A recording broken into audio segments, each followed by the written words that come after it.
आकाशबाट मिठो पानी परिरहेको दृश्य रोल्पा जिल्ला गङ्गादेव गाउँपालिका वडा नम्बर 3 देखि हामी किसानीहरूको लागि एकदमै खुसी छाइरहेको छ। खेतबारीमा पानी सिँचाइ गर्नुपर्थ्यो भने एक बेला आकाशे पानी परिराख्दा हामीलाई एकदमै गर्व महसुस भइरहेको छ। यो पटक आलु खेतीबाट राम्रो आम्दानी लिन सफल हुनेछौँ भन्ने हामी पूर्ण आशा बोकेका छौँ, किनकि यो पटक राम्रो पानी परिरहेको छ। यो पटक किसानहरूको लागि एकदमै खुसीको क्षण।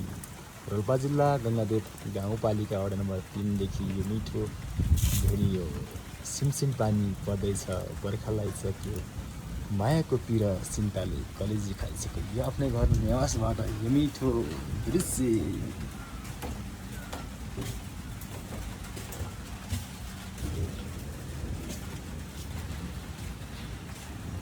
यता हो 12 जथा वनको दृश्य छ भने यतातिर फेरि हाम्रो आलु पकेट हेरेको दृश्य।